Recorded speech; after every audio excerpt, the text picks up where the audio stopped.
আসসালামু আলাইকুম। প্রিয় দর্শক সবাই কেমন আছেন? আশা করি সবাই ভালো আছেন। তো আপনাদেরকে আবারও স্বাগতম আমাদের নতুন একটা ভিডিওতে। তো অনেকেই প্রশ্ন করতেছেন বা অনেকেই কমেন্টে জানতে চাইতেছেন যে মালদ্বীপে যেহেতু ভিসা বন্ধ হইছে, উম ঈদের আগ পর্যন্ত যেটা শুনছেন আপনারা, ঈদের ছুটির কারণে। তো এখন তো প্রায় ঈদের ৬-৭ দিন হয়ে গেছে। এখন কোনো আপডেট আছে কিনা মালদ্বীপের ভিসার কি আপডেট? তো সেভাবে বিস্তারিত আপনাদেরকে জানার চেষ্টা করব। আবার যারা মালদ্বীপের জন্য পাসপোর্ট জমা দিয়েছেন তার দালালের কাছে বা আত্মীয়-স্বজন কারো কাছে যে অনেকদিন হয়ে গেছে আপনার এখন আপনি ভিসা পাচ্ছেন না, প্রায় ২ মাস ১.৫ মাস হয়ে গেছে অনেকে ভিসা পাচ্ছেন না। তো অনেকেই জানতে চাইতেছেন যে আসলে আপনি ভিসা পাবেন কিনা, আসলে কতদিন নাগাদ আপনি ভিসা পাবেন। তো সে ব্যাপারে অনেকে জানতে চাইতেছেন। তো সে ব্যাপারে আপনাদেরকে জানার চেষ্টা করব। চলুন আমাদের সাথে থাকুন। চলুন ভিডিওটা শুরু করি।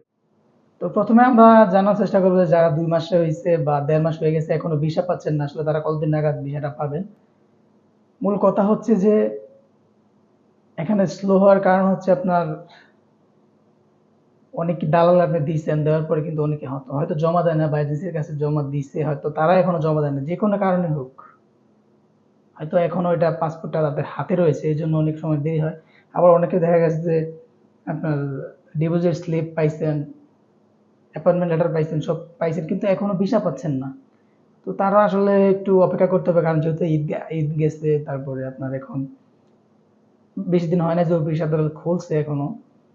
তো কাজ একটু স্লো হচ্ছে এখন। আমি কয়েকজন এজেন্সির সাথে কথা বলছিলাম। তো ওনারা যেটা জানালো যে এখন ঈদের পর যদি হোলসেল খোলার পর কাজ খুব স্লো হচ্ছে, কারণ সপ্তাহে ২ দিন বন্ধ, তার মাঝখানে আপনার ১৪ তারিখ খোলা হয়েছে, ১৪ তারিখ বা ১৫ তারিখ খোলা হয়েছে অফিস, তো তারাও কাজকর্ম চালাইতেছে।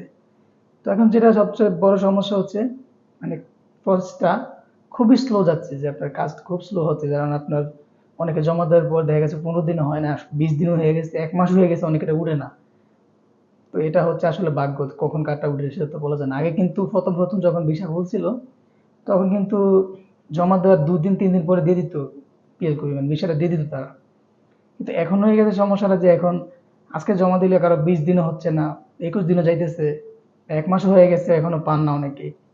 আবার অনেকটা দালালের গাফিলতিও হয় নাই। তো এরকম মারপ্যাচে সবাই পড়ে রয়েছেন। তো যারা আসলে ডিপোজিট পাইছেন বা ডিপোজিট স্লিপটা অবশ্যই হাতে পাইছেন বা দেখছেন, তারা অবশ্যই ভিসা পাবেন। একদিন পর হোক ২ দিন পর হোক অবশ্যই আপনারা এই ভিসাটা পেয়ে যাবেন। চিন্তা করবেন না, ধৈর্য ধরেন, অবশ্যই আপনারা সেটা খুব শীঘ্রই পেয়ে যাবেন।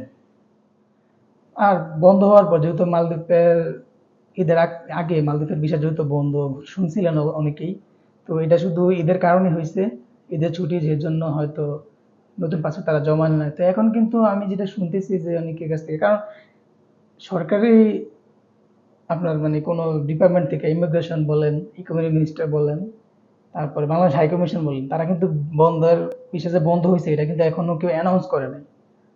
কিন্তু এমনি শুধু জানা হয়েছে যে ঈদের জন্য অফিস কয়েকদিন বন্ধ থাকতে পারে বা কদিন থাকবে সেটা বলা দিয়ে সরকারি ছুটি তো আছেই। শুধু এগুলোই ঘোষণা দেওয়া হয়েছে, কিন্তু আসলে কিন্তু মূলত বন্ধ হয়েছে এমন কিছু বলা হয় নাই। কিন্তু নতুন করে যেহেতু বন্ধ থাকবে তো তারা তো পাসপোর্ট জমা নিবেই না। তো সেটাই শুধু বলা হয়েছে যে ঈদের জন্য ১৫ থেকে ২০ দিন বন্ধ থাকতে পারে। আর আমরা বাংলাদেশিরা তো একটু খবর পাইলে সেটা অনেক বড় কিছু করি। তো আসলে ভিসা বন্ধ হয় নাই, শুধু খালি পাসপোর্ট নেওয়াটা নতুন করে আবেদন করাটা বন্ধ হয়েছে। তো এখন এটা আবার স্বাভাবিক হয়ে যাবে কয়েকদিনের মধ্যে। তো যারা নতুন আসতে চান অবশ্যই তারা আসতে পারবেন, সমস্যা নেই। নতুন করে যখন আবার জমা নেওয়া শুরু করবে আপনারা নিতে পারবেন। তো খুব শীঘ্রই সেটা হয়ে যাবে, খুব শীঘ্রই তারা সেই কাজটা শুরু করবে, জমা নেওয়ার কাজ। আর তো যারা নতুন আসবেন তারা অবশ্যই এখন কারো কাছে লেনদেন করা থাকি বিরত থাকবেন, কারণ যেহেতু এখনো আমরা ঈদের পর কেউ জমা দিয়েছে কিনা, জমা দেওয়ার পর কেউ ভিসা পাইছে কিনা এখন আমরা মোটামুটি শিওর না। আর আমি যেটা এজেন্সির মাধ্যমে যেটা জানছি যে তারা বলছে যে কাজ এখন খুবই স্লো হচ্ছে, তবে আপনি অ্যাপ্লাই করতে পারবেন। অ্যাপ্লাই করার পর কতদিন পাবেন সেটা তো আর তারা বলতে পারে না, কারণ কাজ খুবই স্লো, তাদের সার্ভার খুবই স্লো। তো সেজন্য কাজও একটু দেরি হচ্ছে আর কি।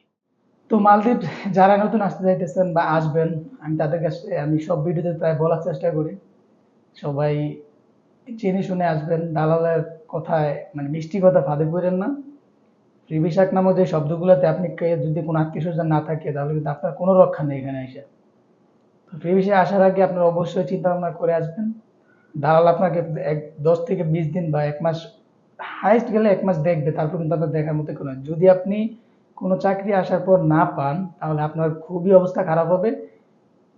বর্তমানে মালদ্বীপে নামের চেয়ে ফ্রি ভিসা নাম যে শব্দগুলো ওই লোকের লোক বেশি। তো ধরেন যদি আপনার কোনো আত্মীয় স্বজন ভাই থাকে যে না আপনার মানে বিনা শ্রমে আপনাকে একটা চাকরির ব্যবস্থা করে দিতে পারবে এমন কোনো ভরসা দেওয়ার মতো কেউ থাকে তাহলে আপনি চিন্তা ভাবনা করবেন আসার। আর না হয় অন্যথা কোনোভাবেই ফ্রি ভিসা আসার চেষ্টা করবেন না। আসলে একটা ভালো একটা কোম্পানি বা মালিকের নামে আসার চেষ্টা করবেন। এটা আমি প্রায় ভিডিওতে বলে থাকি আপনাদের ভালোর জন্য। তো আর তো আজকে ভিডিওটা এই পর্যন্তই। দেখা হবে অন্য কোনো নতুন ভিডিওতে। তো আপনারা অবশ্যই আপনাদের কোনো প্রশ্ন থাকলে আপনারা কমেন্টে জানাতে পারবেন, আমি উত্তর দেওয়ার চেষ্টা করব। তো দেখা হবে অন্য কোনো নতুন ভিডিওতে। ততক্ষণ পর্যন্ত ভালো থাকবেন, সুস্থ থাকবেন। আল্লাহ হাফেজ।